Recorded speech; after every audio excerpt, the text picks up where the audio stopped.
Franck Ferrand.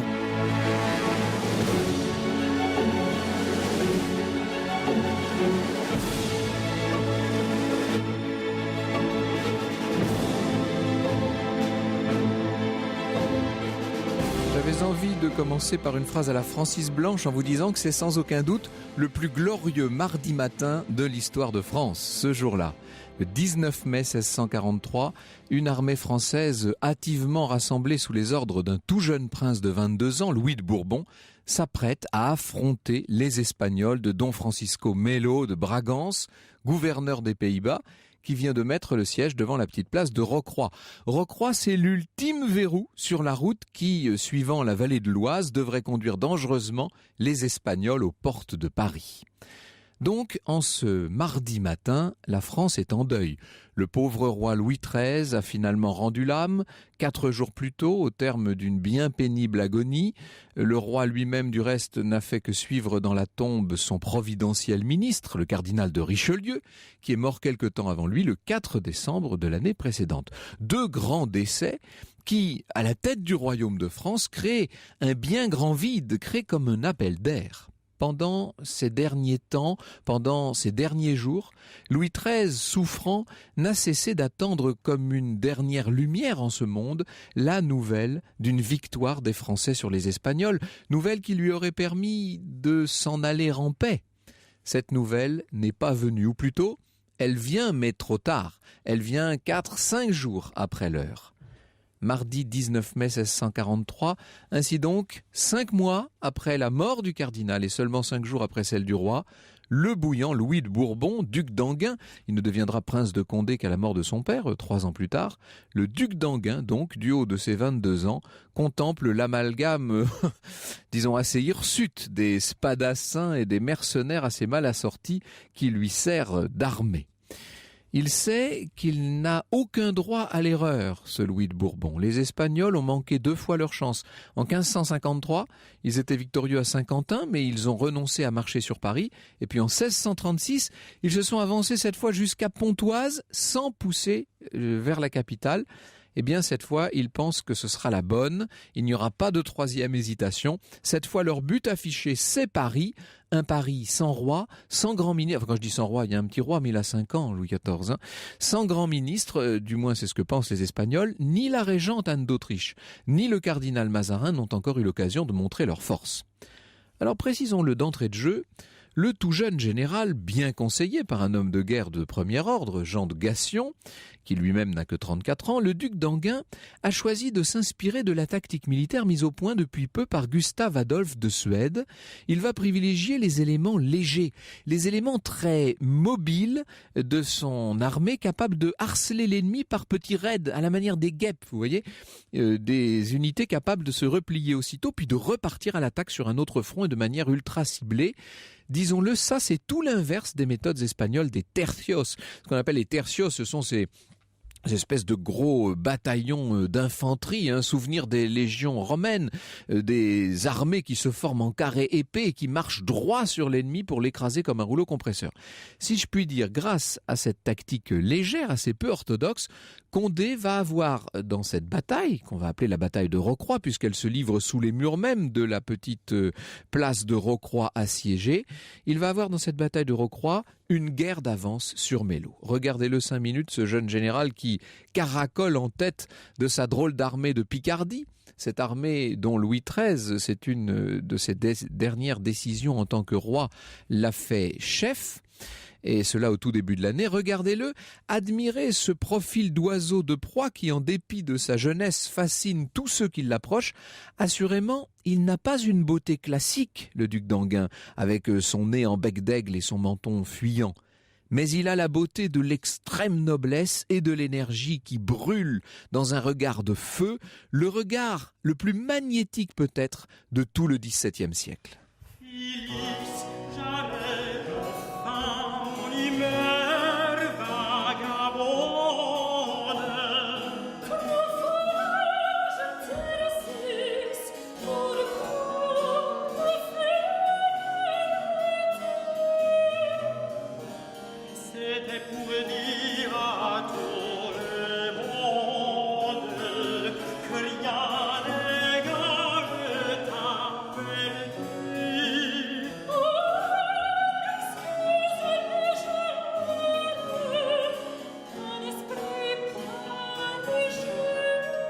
Un extrait sur Europe 1 de l'Air de cour, composé par Michel Lambert, Franck. On est en plein dans cette fin du règne de Louis XIII. Alors, le chef espagnol, il s'appelle Melo, a disposé toute son armée devant Rocroi. Donc, il est sur une sorte de plateau assez sec, assez bien disposé. Évidemment, comme il est arrivé le premier, il a l'avantage de la place, comme on dit. Et sur ce plateau, il a mis au centre tout le gros de son armée, puis 2 ailes, bien entendu. Il dispose de 28 000 hommes contre 20 000 seulement du côté d'Enghien. On va l'appeler Enghien, si vous voulez, notre futur Condé. Ce sont des hommes extrêmement bien entraînés, qui disposent d'une artillerie puissante. Il y a cet énorme au centre, le gros, c'est l'infanterie des tercios espagnols, qui passe pour invincible à travers toute l'Europe. Et en plus, comme si ça ne suffisait pas, Melo attend un renfort de quelques 6 000 hommes. Donc il se sent sûr de lui, il n'a qu'une espérance, c'est que le duc d'Enghien l'attaque au plus vite finalement pour lui donner une bonne leçon une fois pour toutes. Alors, au conseil de guerre qui se tient le 17 mai, le duc d'Enghien, le jeune duc d'Enghien, évidemment, doit se confronter à ses propres chefs qui ne veulent pas attaquer, qui considèrent qu'ils sont en position de faiblesse, aussi bien du point de vue stratégique que du point de vue même de l'entraînement de leur armée. Eh bien, il n'écoute pas ces conseils. Enghien décide de livrer bataille, et de livrer bataille sans tarder. Le 18 mai, dès la pointe du jour, le voilà qui pousse ses troupes, 6 000 cavaliers, 14 000 hommes de pied, dans une espèce d'étroit défilé, un défilé boisé. C'est entouré, c'est plein de ronces, on n'avance pas très facilement, mais on avance vers le plateau où Melo attend de pied ferme. Dans le courant de l'après-midi, toute l'armée française, l'armée de Picardie, comme on l'appelle, est en ordre de bataille. Ce qui veut dire que le gros de l'armée est face au gros de l'armée espagnole et chaque aile en face aussi. Aile contre aile, gros contre gros. Tout ce monde-là n'est séparé que par un petit vallon léger et broussailleux. Un véritable clos, nous dit Marc Blancpain, dans le beau livre qu'il consacre à la bataille de Rocroi et qu'il a appelé Le Mardi de Rocroi. C'est édité chez Hachette, Le Mardi de Rocroi. C'est un titre qui fait penser bien sûr au Dimanche de Bouvines de Georges Duby. C'est un clin d'œil, c'est une citation. À 6 heures du soir, les 2 armées n'attendent plus pour attaquer que l'ordre de leur chef. On pense donc que la bataille va avoir lieu, il fait jour assez tard, au mois de mai, la bataille va avoir lieu en soirée. Et puis voilà qu'alors que chaque chef est encore sous sa tente en train d'analyser les cartes de l'endroit, eh bien, un des chefs de Condé, du duc d'Enghien, il s'appelle Laferté, engage les opérations, il fait donner la première ligne de l'aile gauche de l'armée française. Ça, c'est une désobéissance incroyable. Pourquoi Laferté a-t-il donné cet ordre ? Probablement parce qu'il était jaloux de l'influence qu'avait Gassion sur le jeune duc d'Enghien et qu'il voulait montrer lui aussi ce dont il était capable. Immédiatement, en face, bien entendu, les Espagnols mettent la première ligne de leur aile droite en marche. Ça va être un affrontement assez terrible. Immédiatement, les chefs sont prévenus et Enghien va arrêter la manœuvre, si je puis dire. Il arrive à faire stopper la manœuvre de Laferté, à faire reculer ses propres hommes. Et ce qui est extraordinaire, et ce sera pour le duc d'Enghien un enseignement incroyable, c'est que Melo, dans cette affaire, ne profite pas de son avantage. Il n'essaie pas d'exploiter la faute de l'adversaire. Il se remet lui-même en place. Ça signifie qu'il n'est pas très réactif. Il est peut-être puissant, il est peut-être sur le papier victorieux d'avance, mais en vérité, il n'est pas capable de réagir à l'attaque. Ça n'est pas tombé dans l'oreille d'un sourd, si je puis dire. Le problème, c'est que toute cette fausse manœuvre a pris beaucoup de temps. Le soleil est déjà très bas sur l'horizon et le duc d'Enghien décide de remettre l'attaque définitive au lendemain. On ne peut plus attaquer, on ne va pas se battre en pleine nuit, bien entendu. Il va falloir quand même attaquer très tôt le lendemain parce que, grâce à des espions dans les rangs espagnols, le duc d'Enghien a appris que les renforts qu'attendait son adversaire, qu'attend Melo, devraient arriver aux alentours de 10 ou 11 heures le lendemain. Il faut donc que toute la bataille soit gagnée avant 10h30 du matin. Ça ne va pas être facile. Le duc d'Enghien se fait réveiller extrêmement tôt. À 3 heures du matin, on le voit passer au milieu de toutes ces lignes à 3 heures et c'est évidemment une acclamation générale qui suit ce jeune chef qui n'a pas mis de casque, il porte juste un chapeau avec un grand panache blanc à la manière d'Henri IV, bien entendu. Évidemment, il sait haranguer les troupes et les soldats, bien qu'inférieurs en nombre et bien que placés dans des positions moins avantageuses, n'ont eux aussi qu'une attente, c'est de se battre, c'est d'aller en découdre avec les Espagnols. Franck Ferrand sur Europe 1. au cœur de l'histoire. Avec un récit qui nous relate sur Europe 1 l'une des plus grandes batailles de l'histoire menée par le jeune duc d'Enghien, Franck. Alors ce jeune duc d'Enghien, le futur grand Condé, va effectivement mener la bataille de Rocroi. Nous sommes le 19 mai 1643, une date importante de l'histoire de France. Et il a harangué ses troupes, bien entendu. Voilà ce que d'après l'arrêt nous dit Desormeaux des propos tenus par Enghien au matin de la bataille. « Les voici, hurle-t-il devant les soldats, ces vieux ennemis, ces superbes Espagnols contre lesquels nous disputons depuis si longtemps de la gloire et de l'empire. Rappelez-vous la bataille de Cérizole, gagnée par un prince de mon sang et de mon nom. Imitez le courage de vos aïeux, je ne dégénérerai point de celui de mon prédécesseur, que le même ennemi qui servit en Italie de trophée à sa gloire honore aujourd'hui notre triomphe dans les plaines de Rocroi. » En guise de plaine, ce sont plutôt des petits plateaux bourrés de ronçailles et entourés de haies, qui en fait une sorte de champ clos dont il faudrait parler. Les trompettes sonnent et voilà, c'est l'attaque. Alors, ce qu'il faut savoir, c'est que très intelligemment, le duc d'Enghien a pris place à la tête de l'aile droite du dispositif français. Donc il est sur la droite du dispositif, face à des troupes qu'il sait un peu plus faibles, et il a appris, parce qu'encore une fois les Français sont bien renseignés, il a appris que face à lui, le chef espagnol, qui s'appelle Albuquerque, a caché des mousquetaires derrière des taillis pour attaquer ses propres soldats sur leur flanc droit. Donc tout ça, évidemment, le duc d'Enghien le sait. Et ce qui est très fort, c'est qu'il décide, on est loin des règles orthodoxes de la bataille, il décide, avant d'attaquer de front l'aile gauche ennemie, il décide d'aller attaquer ces fameux mousquetaires. C'est-à-dire qu'il les met hors d'état d'attaquer avant même que ne commence la véritable bataille. Puis ensuite, il se replie bien entendu sur l'aile gauche espagnole et il va faire un véritable carnage. Pendant ce temps-là, Mello, qui lui aussi est à la tête de l'aile droite espagnole de son côté, fait la même chose sur la Ferté, qui la veille était parti avait fait un faux départ, comme on dirait en natation ou en athlétisme, vous savez. Et ce qui est très fort, c'est que l'infanterie dont dispose Mello va tailler en pièces celle de la Ferté. Donc il y a une faiblesse du dispositif des deux côtés, du côté gauche. C'est assez fort. Le duc d'Enghien est averti de la déroute de la Ferté. Alors à ce moment-là, il va abandonner à l'un de ses seconds la poursuite des cavaliers et des fantassins d'Albuquerque qu'il a vraiment mis en fuite. Et lui, avec ses propres cavaliers, le voilà qui rallie un certain nombre de troupes sur le flanc gauche pour essayer d'attaquer à son tour Mello et les siens. Ça va être un ensemble de petites victoires. Finalement, cette victoire bien connue de Rocroi n'est qu'un ensemble de petites victoires tactiques d'un chef extrêmement mobile et ultra réactif. C'est ça peut-être qu'il faut retenir de cette, sans entrer dans tous les détails, je vous promets de vous faire grâce de l'essentiel des détails de la bataille elle-même. Alors, il reste quand même, après que les ailes se sont bien battues, reste le centre, toute cette espèce de gros de l'infanterie de part et d'autre. Alors, pour l'instant, il n'y a eu que des escarmouches dont le but est de maintenir une armée face à l'autre pour pas qu'elle s'en aille au secours des ailes. Et puis voilà que cette fois, le duc d'Enghien, avec peu de cavalerie, mène la charge, avec aussi l'infanterie qui lui reste, qu'il fait rabattre, il mène la charge contre le gros de l'armée espagnole.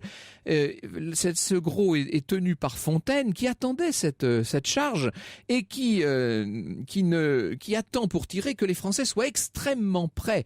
Ce qu'ils ne pouvaient pas deviner, les Français, c'est qu'au milieu de cette espèce d'énorme masse de soldats d'infanterie, de fantassins, se trouveraient des pièces d'artillerie importantes, des canons qui se mettent à tirer, à les déchiqueter. Néanmoins, et ce sera long et ce sera difficile et il faudra 3 charges extrêmement dures, 3 charges furieuses. Néanmoins, dans l'après-midi, on peut dire que Condé va obtenir la victoire. Mais c'est très difficile.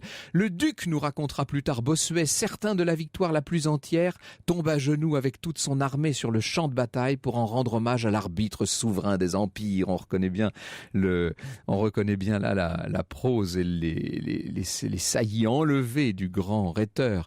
Puis il se jette au cou de Gassion, il embrasse tous ses généraux. Bref, il a gagné. C'est une victoire totalement inespérée. On peut seulement regretter que le roi Louis XIII soit mort, quelques heures trop tôt. pour apprendre ça. Le paradoxe de cette victoire, c'est qu'elle va finalement dévorer son artisan lui-même. Elle va, sur un autre plan bien sûr, se révéler fatale ou tout au moins néfaste à celui que Paris, déjà tout énamouré, n'appelle plus que le nouvel Alexandre. Le duc d'Enghien a été flatté dans son orgueil qui était déjà grand. Le futur prince de Condé adopte très vite une attitude altière, certes, mais presque supérieure. Une attitude fière, c'est certain, mais aussi arrogante et méprisante envers toutes et tous, à commencer par cet Italien souffreteux de Mazarin qu'il se met instantanément à regarder de très haut. À la gloire de Rocroi va venir bientôt s'ajouter celle des victoires en cascade de Fribourg, de Nordlingen et plus tard de Lens. Nous verrons tout à l'heure, en compagnie de Simone Berthière, comment cette réputation immense gagnée à Rocroi, comment cette réputation le Grand Condé va la gaspiller. Un temps fidèle au roi, légaliste pendant la fronde parlementaire, il ne supportera pas que la régente veuille mettre un frein à tous ses excès. Et après un séjour en prison, on va le voir prendre la tête de la fronde des grands. Il deviendra l'ennemi de la couronne, l'allié de ces Espagnols qu'il avait pourtant, en ce 19 mai 1643, battu à plate couture. C'est une autre histoire à laquelle nous allons venir. C'est presque, on pourrait dire, concernant Condé, c'est presque un second destin. Il n'en reste pas moins que Rocroi a été une très grande victoire. Ça marque le début de la suprématie militaire française jusqu'à Waterloo, jusqu'en 1815. À travers Rocroi, on peut dire que c'est une nouvelle monarchie française extrêmement puissante, extrêmement forte, dans un pays unifié qui s'impose à l'ensemble de l'Europe, mais qui s'impose aussi à l'esprit des Français eux-mêmes. Cette victoire aux multiples résonances, personne ne pourra la retirer au Grand Condé. Grand Condé, ce sera son nom dans l'histoire, un Grand Condé bourré de défauts peut-être, mais un Grand Condé qui mérite ce nom par la taille de ses mérites. Je laisse le dernier mot au cardinal de Retz. La nature lui avait fait l'esprit aussi grand que le cœur, écrit Retz. Mais Ray, devrais-je dire. Mais on ne lui a pas inspiré d'assez bonheur les grandes et généreuses maximes qui sont celles qui font et forment ce qu'on appelle l'esprit de suite. Il n'a pas eu le temps de les prendre par lui-même parce qu'il n'a été prévenu dès sa jeunesse par la chute imprévue des grandes affaires et par l'habitude au bonheur. Ce défaut a fait qu'avec l'âme du monde la moins méchante, il faut le souligner ça, il a fait des injustices et qu'avec le cœur d'Alexandre, il n'a pas été exempt non plus que lui de faiblesse, qu'avec un esprit merveilleux, il est tombé dans tant d'imprudence. L'histoire sur Europe 1, c'est avec Franck Ferrand. Nous vous retrouvons, Franck, avec votre invitée sur Europe 1, l'historienne Simone Berthière, auteure de Condé, le héros fourvoyé, aux éditions de Fallois. Simone Berthière n'aime pas qu'on dise que ses biographies historiques sont des chefs-d'œuvre. Elle trouve ça démotivant pour la suite. Seulement, la vérité m'oblige à vous dire qu'après son remarquable Mazarin, dont nous avions parlé ici, ce nouvel ouvrage, Condé, le héros fourvoyé, est un modèle du genre à la fois très précis, très équilibré, très enlevé, comme toujours. Je vous promets quelques heures d'une lecture délectable. Nous venons de revivre Rocroi et la suite et la campagne d'Allemagne, autant dire la naissance de ce jeune duc d'Enghien dans la peau d'un Alexandre moderne. Lorsqu'on a si jeune accumulé tant de gloire et que l'on n'a pas eu la grâce de mourir au combat, comment peut-on continuer à vivre ? C'est la question qui va sous-tendre désormais l'existence de celui qu'on appelle le Grand Condé. Plutôt que César, c'est Alexandre dont le nom revient le plus souvent dans l'avalanche d'éloges, en prose et en vers, qui s'abat sur lui. Plus jeune, plus impulsif, moins contaminé de politique, le prince macédonien correspond mieux à l'image du héros parfait qui prévaut alors, nous dit Madame Berthière dans cette belle biographie. Et elle poursuit un peu plus loin. Il n'a plus à imiter les romans. Ce sont les romans qui le prennent pour modèle. Dans beaucoup d'entre eux, comme Artamène ou le Grand Cyrus de Madeleine de Scudéry, voire au théâtre, comme dans Nicomède de Corneille, l'image du héros réel se profile derrière des prête-noms plus ou moins transparents, à charge pour lui de ne pas faire mentir le portrait. Une telle gloire, nous dit Simone Berthière, s'abattant soudain sur un être encore jeune et mal préparé aux embûches de la vie de cour et grosse de danger, l'un des premiers réside en lui-même l'exacerbation de l'orgueil dû à son rang. Tout lui est dû.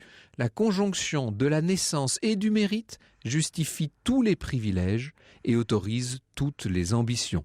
Il supporte impatiemment les limites, les lois, les interdits, mais du « tout est possible » au tout est permis, la frontière est étroite et il se heurte au réel. Bonjour Simone Bertière. Bonjour. Merci beaucoup.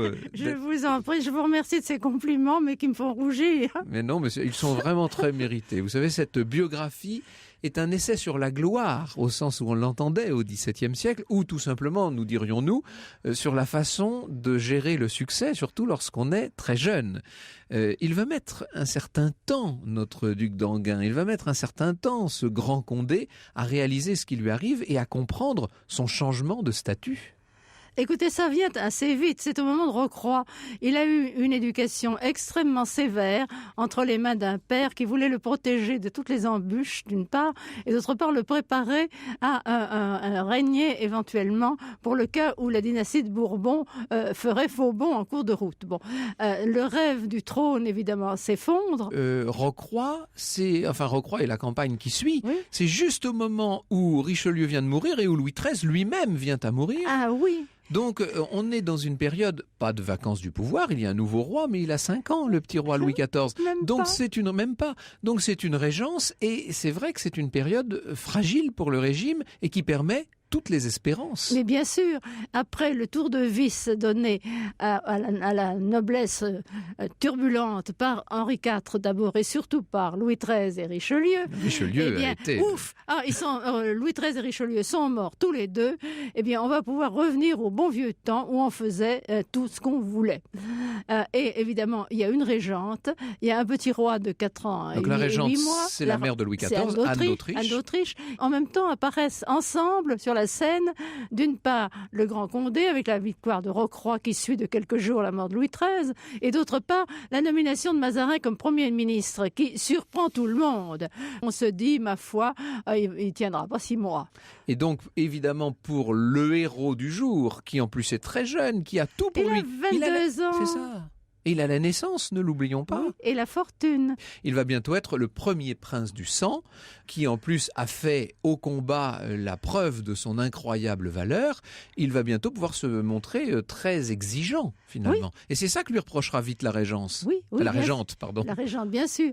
Sa victoire de Rocroi, qui est tout de même extraordinaire, dans la mesure où il regresse au dernier moment une situation quasiment désespérée, et aussi où il montre son propre goût du défi, du risque de la mort. Il n'y a pas beaucoup de chefs d'armée, vous savez, qui chargent à la tête de leurs troupes et qui s'exposent à être tués. C'est miracle qu'il ne le soit pas. Alors donc, il est l'idole de toute la jeune noblesse. Et du coup, eh bien, il peut faire ce qu'il veut dans l'armée parce que tout le monde est prêt à le suivre. Et ça, c'est très dangereux pour le pouvoir. Il revient bientôt à la vie civile, mais avec, auréolé bien entendu de toute son importance, de toute sa victoire, et avec aussi quand même une sorte d'exigence par rapport à l'État. Alors la vérité, c'est que là, vous savez, la noblesse payait l'impôt du sang, ce qui la dispensait d'impôts sonnants et trébuchants.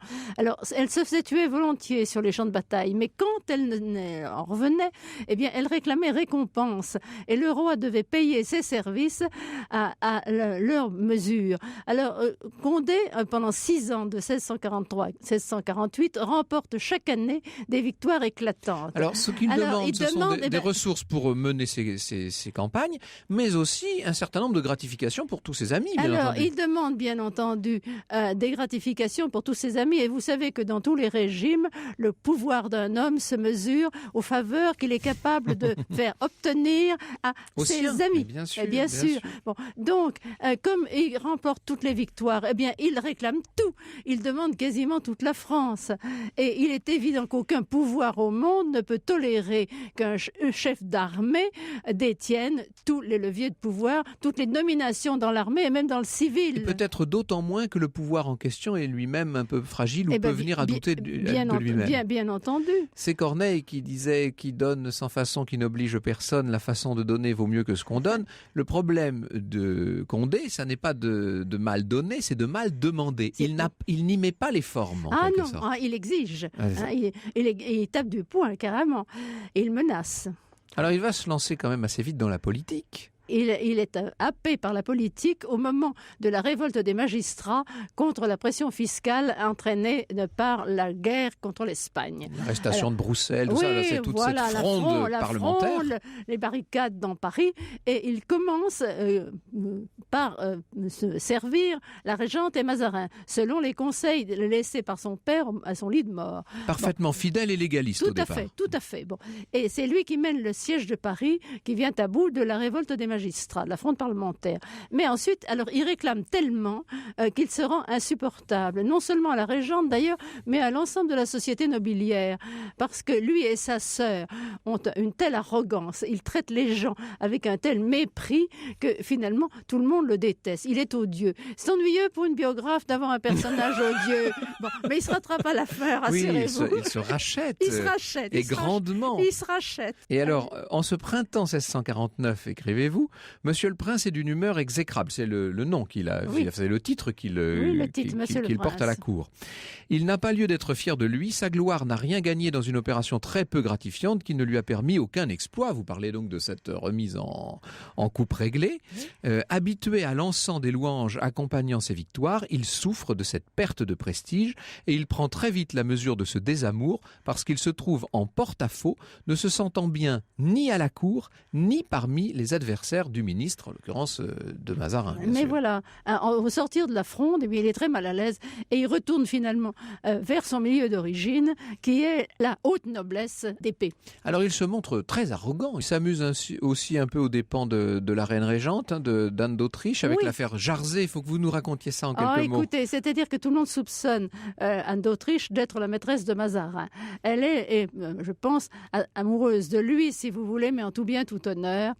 Mais comme on la soupçonne d'être accessible tout de même aux hommages masculins, alors l'idée est venue de lui lâcher un petit maître, ami de Condé, qui lui fait la cour, qui lui fait des déclarations, et qu'elle s'en offense, elle le chasse. Et Condé exige sa réintégration. C'est quand même une offense personnelle très grave pour une reine. Ah oui, je crois qu'on ne peut pas imaginer, surtout avec le caractère espagnol, bien trempé d'Anne d'Autriche, l'humiliation qu'il lui a infligée. Ah oui, et vous savez, aucune femme ne l'aurait bien pris, hein, ça non, je vous le garantis.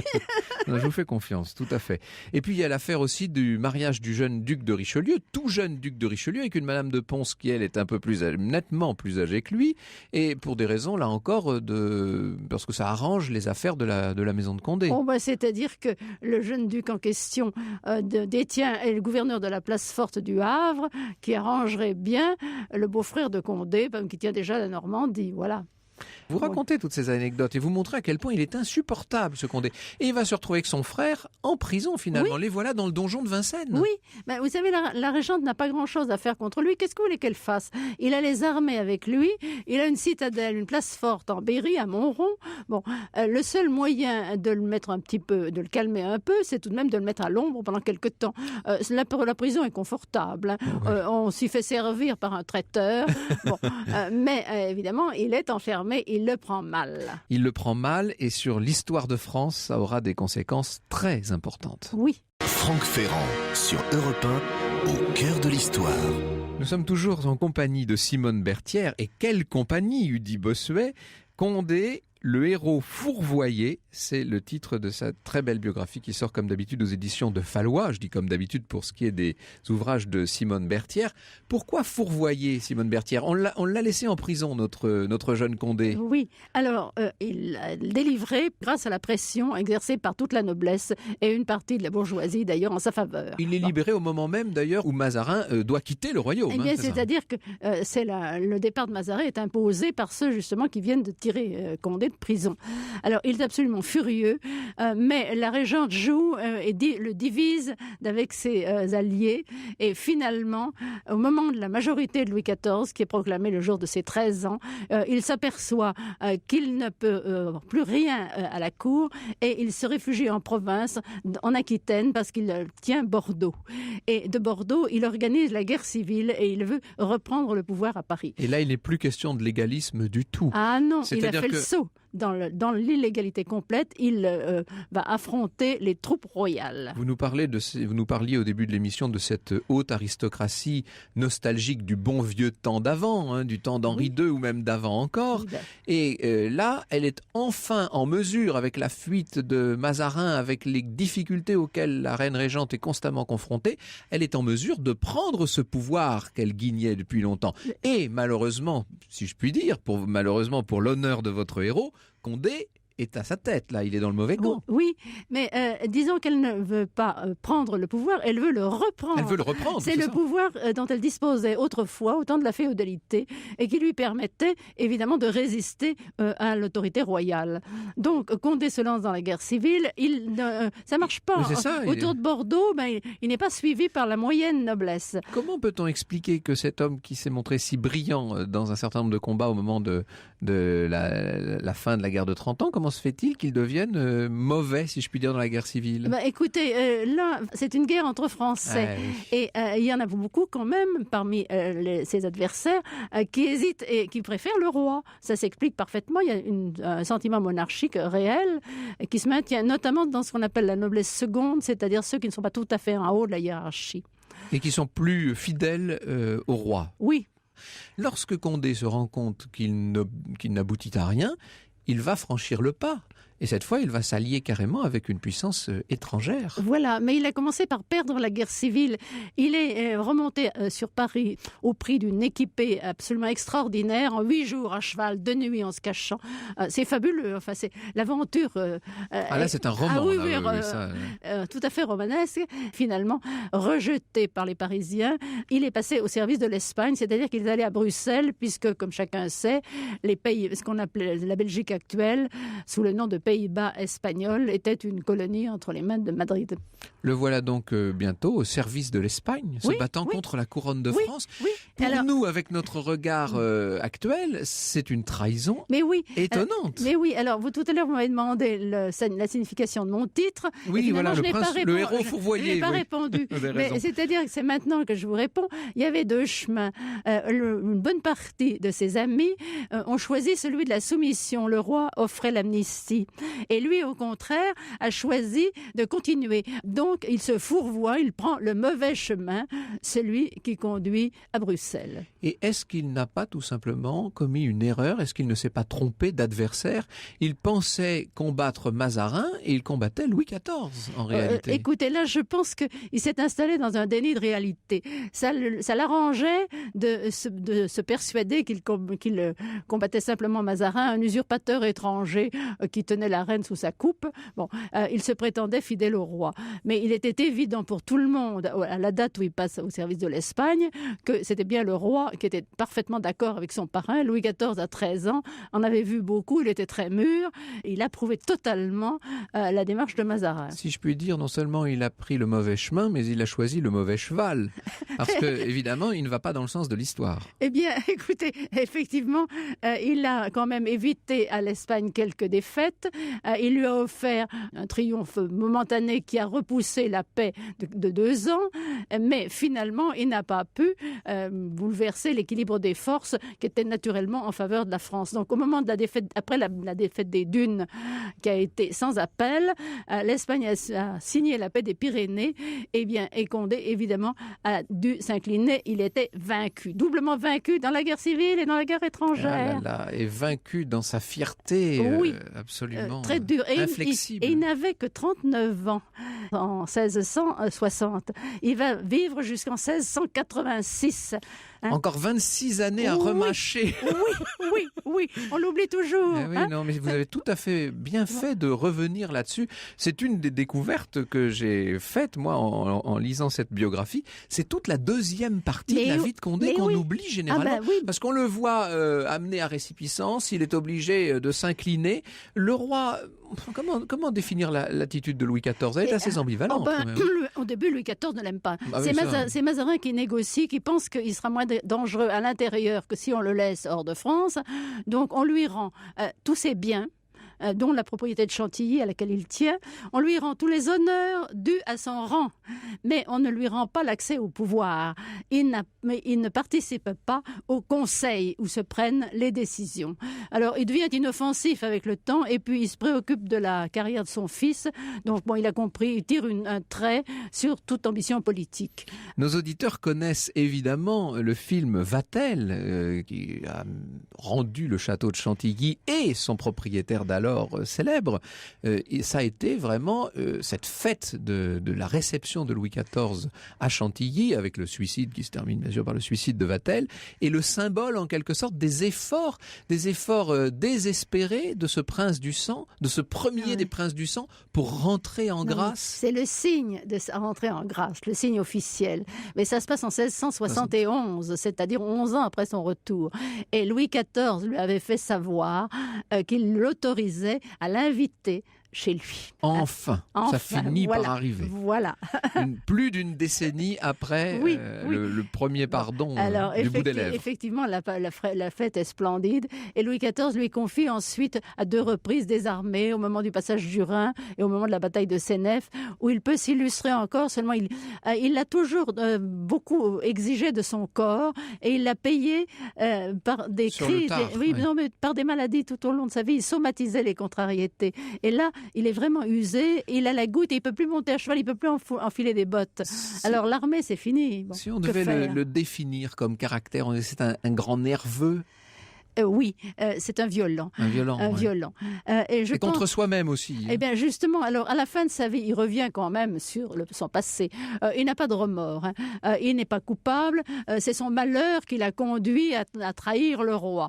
Il ne parle pas de trahison, il parle de malchance, il parle d'égarement passager, tout ce que vous voulez. À la toute fin de sa vie, dans ce qui est son testament. Oui. Je supplie, dit-il très humblement, Votre Majesté, de trouver bon que je lui écrive pour la dernière fois de ma vie. Je suis dans un état où apparemment je ne serai pas longtemps sans aller rendre compte à Dieu de toutes mes actions. Je souhaiterais de tout cœur que celles qu'il regarde fussent aussi innocentes que celles qui regardent Votre Majesté. Je n'ai rien à me reprocher sur tout ce que j'ai fait. C'est quand même incroyable. Voilà. Quand j'ai commencé à paraître dans le monde, je n'ai rien épargné pour le service de Votre Majesté et j'ai tâché de remplir tous les devoirs auxquels ma naissance et le zèle sincère que j'avais pour la gloire de Votre Majesté m'obligeaient. Il est vrai que dans le milieu de ma vie, alors là quand même, j'ai eu une conduite que j'ai condamnée le premier et que Votre Majesté a eu la bonté de me pardonner. J'ai ensuite tâché de réparer cette faute par un attachement inviolable à Votre Majesté et mon déplaisir a toujours été de n'avoir pu faire d'assez grandes choses qui méritassent les bontés que vous avez eues pour moi. C'est magnifique, mais la trahison, bien, on passe l'éponge dessus. Et avec d'ailleurs l'assentiment de Louis XIV, parce que vous savez, Condé n'est pas le seul à avoir trahi. La plupart des grands ont trempé à un moment ou à un autre dans la fronde. Alors, quand Louis XIV prend le pouvoir lui-même, après la mort de Mazarin, en 1661, il pense que moins on parle de la fronde, moins on remue ses vieux souvenirs et mieux ça vaut pour la réconciliation nationale. Et peut-on dire que dans le quart de siècle qui sépare cette prise de pouvoir par Louis XIV de la mort du grand Condé, il y a eu un nouveau Condé, si je puis dire. Mais oui, alors réfléchissant sur son passé, eh bien, il a cherché la cause de son échec et il a fini par la trouver dans sa violence, dans son incapacité à maîtriser ses passions. Et donc, n'ayant plus d'autres défis à lancer autour de lui, il était le souverain de Chantilly. C'est magnifique, il a adoré Chantilly, il en a fait une merveille. Mais tout de même, c'était une toute petite principauté. Alors, qui affrontait? Eh bien, il n'a trouvé d'autres adversaires que lui-même. Et il s'est appliqué à vaincre sa propension à la violence et il est parvenu. Et donc, il est devenu alors un parangon de toutes les vertus dont Bossuet, dans l'oraison funèbre, peut faire un éloge dithyrambique. Voilà. Donc, c'est devenu un héros parfait. Il appartient à la maison de Bourbon, il lui fait honneur. Et malgré la trahison, Louis XIV lui octroie les obsèques nationales. Bien entendu, mais c'est son cousin, ça va de soi. Louis XIV a besoin de héros et il a aussi besoin de grands capitaines. Donc, Condé fait tout à fait l'affaire pour illustrer cette double exigence. Personnage torturé et passionnant que vous nous faites mieux connaître, Simone Bertière, dans ce héros fourvoyé. Condé, c'est aux éditions de Fallois. Merci beaucoup de nous en avoir parlé avec feu.